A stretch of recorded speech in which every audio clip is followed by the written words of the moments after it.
Bismillahirrahmanirrahim. Oke. Ada fikih, ada ilmu tasawuf yang berkembang, ada lagi ilmu kalam. Tadi saya bahas di awal. Di pertemuan sebelumnya, teman-teman, saya pernah menjelaskan akibat perseteruan Ali dan Muawiyah muncul kelompok ya. Kelompok apa aja? Masih ingat nggak? Kelompok apa? Khawarij. Apa lagi? Syiah.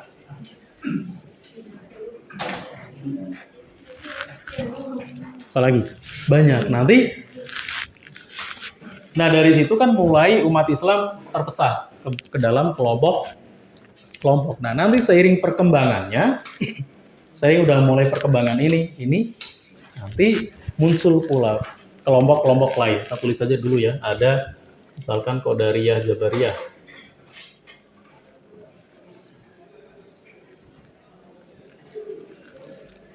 Muncul nanti Mu'tazilah.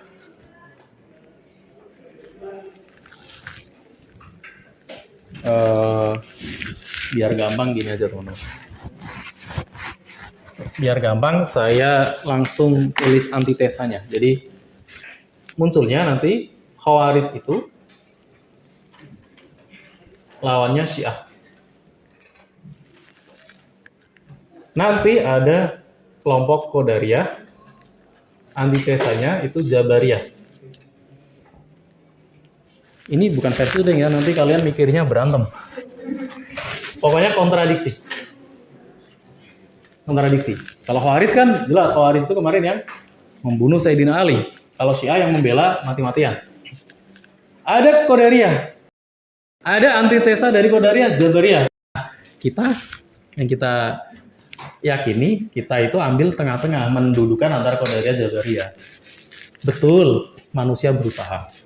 Tapi nanti Allah yang menentukan. Betul, rezeki diatur dari Allah. Tapi logikanya kalau kalian tidur doang di rumah, datang nggak? Nggak, walaupun bisa aja datang. Tidur di rumah tiba-tiba ketok pintu, tok, Assalamualaikum. Ini ada sodako atau tetangga ini yang saya. Bisa, tapi kan ya secara logika kalau sehat kita kan nggak mungkin tiap hari tetangga ngasih sedekah kan. Maka kita udah dikasih akal, kasih mata, kasih hidung, telinga, semua tangan, kaki. Kalau orang Indonesia nyebut kita punya cipta, rasa, dan karsa. Ya untuk kerja. Nanti hasil dari kerjaan kita baru kita pasrahkan sama Allah. Kita udah kerja, berhasil nggak berhasil, Allah yang menentukan. Kalian ibaratkan udah ujian, ngerjain selesai. Ya udah lulus nggak lulus itu tergantung nanti yang ngoreksi. Allah yang menentukan kan. Tapi kalau kalian nggak ikut ujian, tidur doang di rumah, udah pasti nggak lulus. Ya, gampangnya begitu. Maka kita itu memang umat wasatiyah, tengah-tengah. Maka insya Allah jalan yang kita tempuh itu yang benar. Ahlussunnah wal Jamaah itu yang benar, karena ngambil tengah-tengah, tidak kontra. Termasuk inilah Khawarij sama Syiah bertolak belakang. Kalau kita ngambilnya posisi ya tengah-tengah, kita berpikir secara dewasa. Oh, wajar Sayyidina Ali sama Muawiyah itu berseteru urusan politik, tapi kita tidak boleh melaknat dua-duanya. Kita anggap Sayyidina Ali orang luar biasa, ponakan Nabi, menantu Nabi, sahabat Nabi yang dijamin masuk surga, pemimpin umat Islam, khalifah, orang yang cerdas luar biasa dan sebagainya lah, kemuliaan-kemuliaan beliau. Orang mulia sekali ya, Sayyidina Ali. Muawiyah juga orang mulia. Jadi bagaimana Pak ya, dua-duanya orang baik, tapi urusan politik ya wajar lah, ribut-ribut dah. Karena urusannya urusan politik. Jadi kita gimana Pak ya? Kita hidup zaman hari ini ya, kita lihat secara objektif. Wallahu alam kalau kita mungkin hidup di zaman itu. Karena memang kondisinya ya pelik sekali ya. Ya kayak kemarin lah 2019 Jokowi Prabowo aja kita bingung. Satu keluarga bisa ribut urusan politik. Apalagi di zaman itu, orang bawa-bawa politik identitas. Kalau orang sekarang bilang. Ngaku-ngaku, wah ini yang paling benar, ini yang paling benar. Bawa-bawa dalil. Makanya nanti di era itu muncul banyak hadis palsu karena rata-rata mengklaim ini kata Nabi. Padahal untuk kepentingan dia sendiri. Banyak yang dibuat-buat akhirnya. Gitu ya. Khawarij, Syiah, Qadariyah, Jabariyah. Ada lagi nanti orang Mu'tazilah. Mu'tazilah ini bagus sebenarnya, tapi kelewat bagus. Bagusnya kelewat bagus. Mu'tazilah ini orang-orang ahlul ra'yi. Ahlul ra'yi itu ahli akal. Ahli akal. Mereka diprakarsai awalnya oleh Wasil bin Atha yang memikirkan itu, terus diikuti oleh ulama-ulama setelahnya. Mereka rata-rata pemikirannya itu dipengaruhi oleh filosof Yunani, dipengaruhi oleh pemikiran Aristoteles, oleh pemikiran Plato dan sebagainya. Filsafat Yunani. Maka cara berpikirnya rasional sekali. Pak, agama kan juga rasional, iya, tapi tidak semuanya. Hal-hal yang memang sudah dinas seperti itu ya nggak perlu kita perdebatkan. Misalkan, Pak, kita kalau wudhu kentut, batal kan wudhunya. Tapi yang dibasuh kan bukan sumber kentutnya itu. Yang dibasuh tangan, muka, kaki. Gimana itu, Pak? Itu namanya ngeyel kan? Gitu. Ya memang sebab batalnya kentut itu keluar angin dari kubul misalkan, dari dubur. Tapi untuk berwudu ya sesuai syarat-syarat wudhu. Kecuali kalian kentutnya pakai ampas ya. Ada yang keluar ya harus dibersihkan. Kalau angin aja tidak harus dibersihkan. Gitu mah jangan-jangan ngeyel lah. Orang Mu'tazilah itu karena kadang kelewat ngeyel, semua di logika, digunakan rasional, semua digunakan rasional. Tapi ada nilai positifnya sebenarnya orang-orang pemikiran ini. Positifnya apa? Kalau kalian nanti tahu era keemasan Daulah Abbasiyah, kan itu banyak muncul ilmuwan ya. Al-Farabi, Al-Kindi, Ibnu Sina, semualah yang ada di sana. Itu berkat ulama-ulama ini yang merangsang orang-orang untuk berpikir kritis. Jadi karena berpikirnya terbuka sekali, akhirnya mereka orang-orang cerdas. Tapi ada fatalistik ketika itu. Fatalnya ini ketika pemerintah ikut-ikut. Pemerintah ikut-ikut campur. Ketika pemerintah sudah ikut-ikut campur, maka sudah membuat hukum mewajibkan masyarakat untuk mengikuti pola pikirnya Mu'tazilah. Sudah otoriter. Ketika otoriter otomatis yang tidak ngikut ini gimana?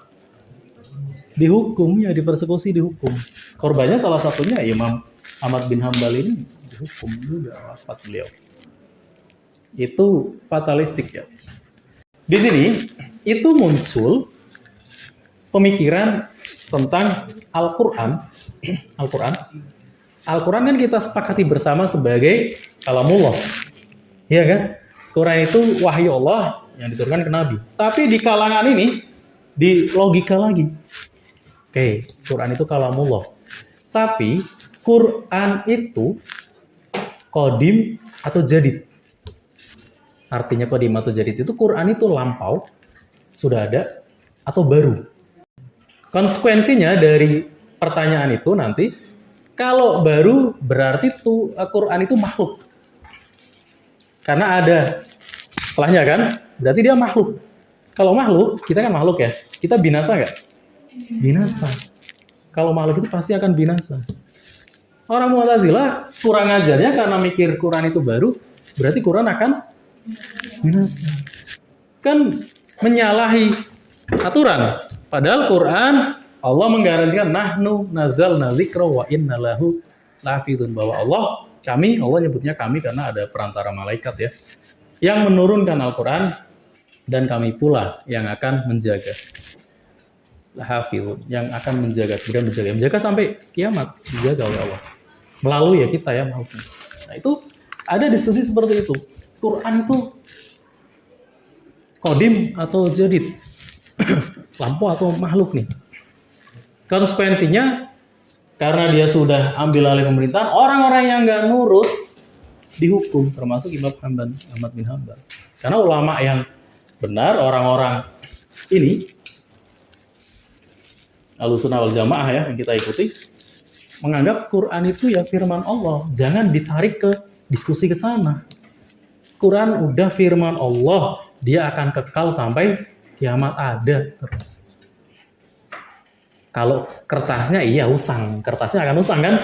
Kalian punya Quran di rumah, lama-lama kertasnya rusak, rusak lah kitab itu. Tapi Al-Qur'annya sendiri ketika dihafal dan sebagainya kan masih ada kan? Sampai kiamat ada. Nah, itu diskusi di sini ini kadang hal sepele tapi konsekuensinya karena ke ranah akidah itu serius sekali. Karena nanti disangkut pautkan ke ranah akidah. Akidah, di sini tuh akidah, kalau tasawuf itu kaitannya sama akhlak. Akhlak ya, karena karakter penyucian jiwa ya akhlak orang-orang terpuji soleh. Kalau ini fikih itu kaitannya sama hukum. Ketentuan hukum. Kalau begini gimana? Batal atau syarat sah batalnya sholat dan sebagainya itu maksudnya di ilmu fikih hukum. Nah, ketika Mu'tazilah sudah sedemikian ngawurnya, nanti muncul Imam Asy'ari namanya. Imam Asy'ari mempelopori kembali ke pemikiran ulama-ulama ini. Ahlus Sunnah.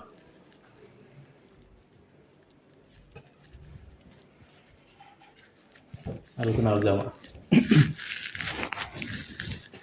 Imam Asy'ari nanti mencetuskan, enggak, kita kembali ke pemikiran salafus saleh di sini. Dari sahabat, tabi'in. Jadi beliau menentang. Beliau itu sebenarnya awalnya mendukung pemikiran Mu'tazilah. Tapi berdasarkan riwayat, beliau itu mimpi didatangi Rasulullah. Mimpi didatangi Rasul, terus diminta untuk membela sunnah Rasul. Membela sunnah-sunnah Nabi, jangan begitu. Akhirnya beliau sadar, akhirnya menentang pemikiran rasional Mu'tazilah. Akhirnya dinamika diskusi di situnya muncul membahas ke interpretasi ayat-ayat Al-Quran.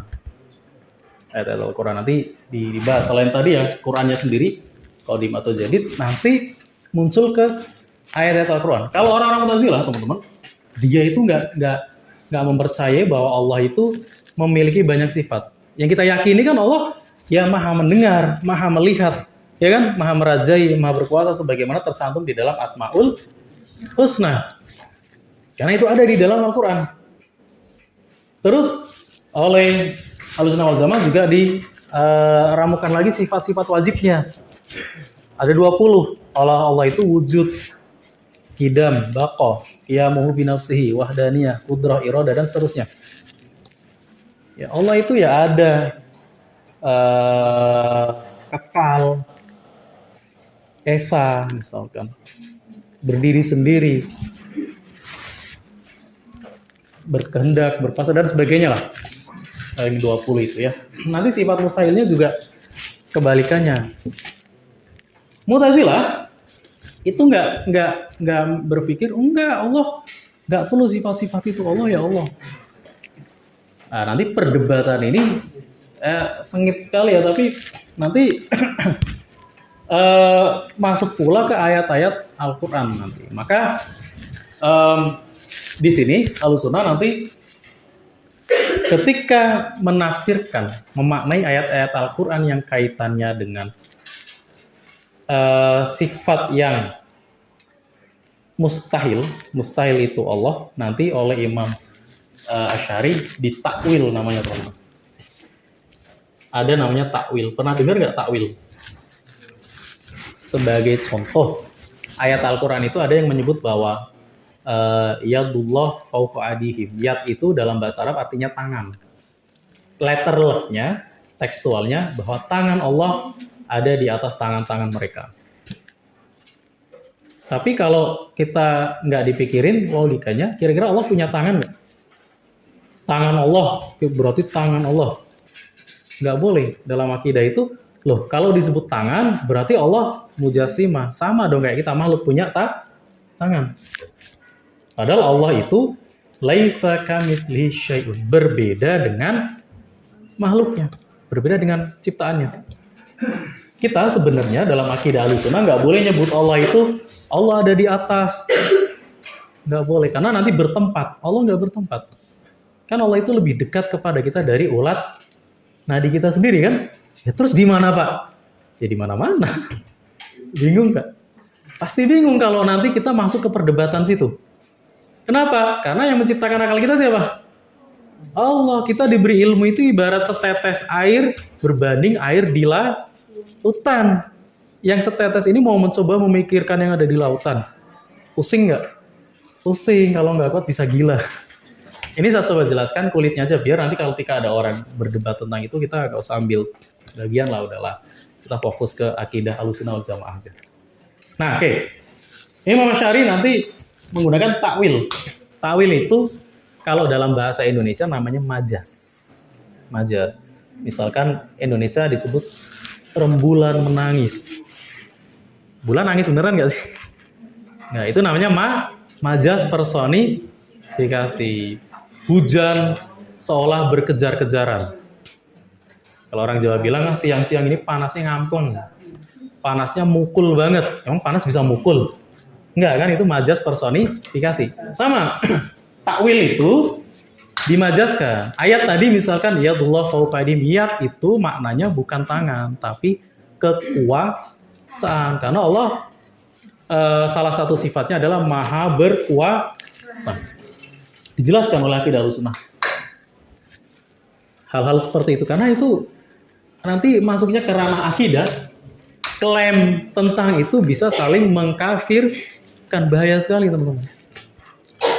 Maka tadi di awal saya sampaikan ya, kiai di pesantren itu rata-rata untuk membentengi santrinya dari pemikiran ngawur seperti itu, akhirnya didoktrin terlebih dahulu, udah nggak usah belajar, belum siap. Nanti ketika udah dewasa baru belajar. Karena fondasinya harus kuat. Fondasi akidah Ahlussunnah wal Jamaahnya dulu sendiri harus kuat, baru nanti mempelajari akidah-akidah yang lain. Kalau belum kuat, nanti namanya kita manusia cenderungnya nyari yang mudah. Nyari yang mudah, misalkan contoh sholat lah. Imam Syafi'i itu berdasarkan nanti kisah Nabi, beliau akhirnya membuat ijtihad sholat boleh di jamak qashar kalau kita dalam perjalanan minimal 83 km. Padahal zaman itu ya perjalanannya kan pakai onta ya, onta, keledai, jalan kaki. Itu Imam Syafi'i mensyaratkan itu. Karena 83 itu perhitungannya mungkin dia sudah menabrak waktu sholat, karena zuhur sampai asar itu sekian hanya 3 jam. 83 km itu kalau ditempuh pakai jalan kaki, onta itu akan lebih dari situ. Maka boleh nanti di jamak, di qashar. Orang sekarang kadang ada yang mau ngambil mudahnya, paling dari sini jalan ke Bogor, sholatnya di jamak, di qashar. Itu kan ngawur. Ngawur sekali. Padahal kalau kita mau ikut istihad Imam Syafi'i saja, kita sudah berbeda metode kendaraan. Dulu pakai onta, sekarang kita pakai apa? Mobil. Bisa lebih kencang dari onta bensin. Soalnya macet ya. Nah, macet nanti ada istihad ulama beda lagi. Nanti masuknya ke fatwa. Kondisi ketika macet gimana, itu nanti masuknya ke fatwa-fatwa. Zaman Nabi nggak ada kondisi macet kan? Nah, di kita ada, nanti oleh ulama difatwakan bagaimana sholat di dalam kondisi seperti itu. Itu kan nanti ulama semua yang memikirkan ya.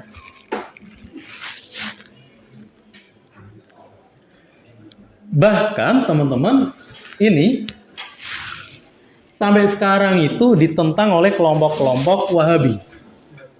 Kalian kalau ada temen yang senengnya nyala-nyalain, itu bisa jadi dari kelompok Wahabi, tapi dia ngakunya Salafi. Salafi Wahabi itu nanti ngikutnya ke Saudi Arabia, ulama-ulama Saudi Arabia zaman modern, mereka nanti ngikutnya ke Ibnu Taimiyah. Ibnu Taimiyah itu hidupnya di abad 14-15, itu juga beliau jenuh dengan kondisi politik ketika itu. Karena dianggapnya politik, dari politik nanti timbul perpecahan. Gara-gara politik nanti umat Islam runtuh. Runtuhnya Dola Abbasiyah itu kan akibat politik juga. Pemerintahannya tidak amanah dan sebagainya, runtuh, diserang oleh Mongol, hancur. Nanti muncul Ibnu Taimiyah mikir, wah ini gara-gara masa umat Islam mundur, padahal Nabi menjanjikan Islam itu akan maju, jaya. Akhirnya beliau memprakarsai bahasa beliau, pemurnian agama. Ini harus kembali ke akidah yang benar menurut mereka. Tapi mereka memberangus budaya-budaya yang ada. Nah, itu diteruskan oleh ulama Saudi. Maka di Saudi itu kadang orang kalau ziarah kubur diharamkan oleh mereka. Dalil mereka pemurnian tauhid, pemurnian. Memang murnian bagaimana? Kita kan nyembah Allah ya, Allah aja yang disembah kan. Kita main HP tiap hari juga nggak akan nyembah HP kan. Ya. Mereka kadang terlalu kaku seperti itu. Maka orang yang berdoa di depan kuburan dianggap syirik oleh mereka. Karena menurut mereka, wah kamu nyembah kuburan. Gitu. Termasuk budaya-budaya kita Indonesia, adanya tahlilan, itu oleh orang-orang Wahabi disalahkan. Nanti amaliyah kita yang tidak sesuai dengan fatwa ulama mereka juga disalahkan. Ya jelas kita beda karena Ahlussunnah itu ikutnya ulama-ulama sini. Sedangkan nanti Wahabi itu tidak mau mengakui adanya mazhab. Mereka dengan sombongnya tidak mau bermadzhab. Loh, langsung kembali ke Quran, ke hadis.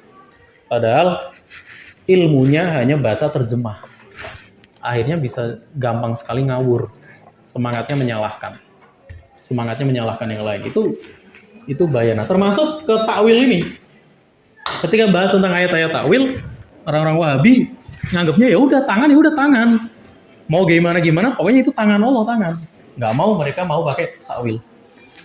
Maka akhirnya zaman modern Ahlussunnah wal Jamaah ini nanti ributnya, kontradiksinya sama orang-orang Wahabi Salafi, ngakunya Salafi, padahal mereka kelompok Wahabi yang ikut ke Saudi Arabia sampainya ke Ibnu Taimiyah di abad 15. Ngakunya Salafi itu padahal era di sini teman-teman. Munculnya nanti imam fikih, nanti ada lagi di sini imam hadis. Pokoknya abad 1, 2, 3 Hijriah. Yang tadi saya sebut, sahabat, tabi'in. Mereka mengklaim ngikut ke sana, padahal mereka nggak mau ikuti sana. Pengennya sendiri aja. Ulama yang diagungkan hanya mentok sampai Ibnu Taimiyah, orang abad 15, jauh sekali. Abad 1, 2, 3 itu berarti abad ke-7, 8, 9 Masehi. Mereka ngikutinya mentok sampai dapat 15. Ada jeda 600 tahun padahal. Gitu ya. Maka kalau teman-teman punya teman yang terpengaruh paham Wahabi, ya pasti ngeyel orangnya, kaku. Dikit-dikit menyalahkan. Minimal bid'ah lah. Minimal yang kita lakukan itu disebut bid'ah. Tahlilan bid'ah, nanti maulid Nabi kayak kemarin yang kita lakukan di masjid, itu oleh kelompok Wahabi pasti disalahkan. Wah, Nabi nggak perlu dirayakan ulang tahunnya. Karena Nabi sendiri nggak ngerayain ulang tahun. Ya, Nabi nggak ngerayain. Nanti kalau Nabi merayakan malah dihukumi wajib. Bagaimana kan? Itu kan bentuk kecintaan kita. Yang jelas ritual itu kan diisinya dengan sholawat, dengan santunan anak yatim, hal-hal yang positif kan. Jangan terjebak wadah. Tapi lihatlah isinya. Kemarin kita belajar Turki Utsmani, ada satu bangunan namanya Hagia Sophia. Itu apa? Hari ini masjid. Hari ini masjid atau perpustakaan? Masjid loh.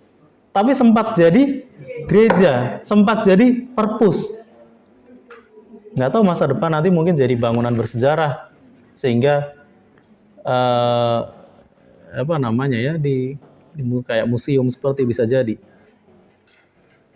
Nah, ketika kalian jadi masjid, sholat di situ mikirnya, wah ini gereja kok saya sholat di gereja?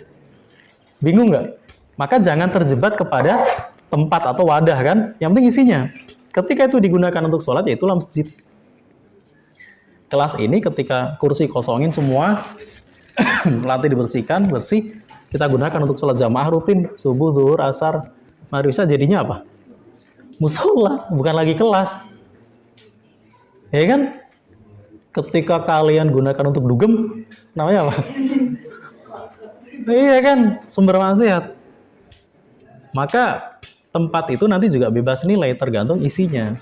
Nah, ulama yang menyebarkan agama Islam ke kita, Nusantara, Wali Songo itu ngambilnya konsep itu loh. Warisan budaya Hindu-Buddha, animisme, dinamisme itu isinya kalau memang bertentangan dengan syariat diganti isinya. Tapi formatnya boleh kita gunakan. Contoh tahlilan itu kan ada sehari, 2 hari, 3 hari, 7 hari, 40 hari, 100 hari. Itu oleh wali songo digunakan untuk menghormati. Jadi mereka biar merasa terhormat lah, konsepnya dipakai. Tapi isinya diganti semua, udah dengan tahlil semua. Terus Pak, kok niru ya? Enggak. Justru kita kalau mau tahlil itu harusnya tiap hari. Tapi kan capek tiap hari ya, maka dibuat momentum. Momentum khusus lah, biar orang itu ingat, oh iya, saya mau tahlilan. Selebihnya jadi biar bisa ngerjain hal yang lain.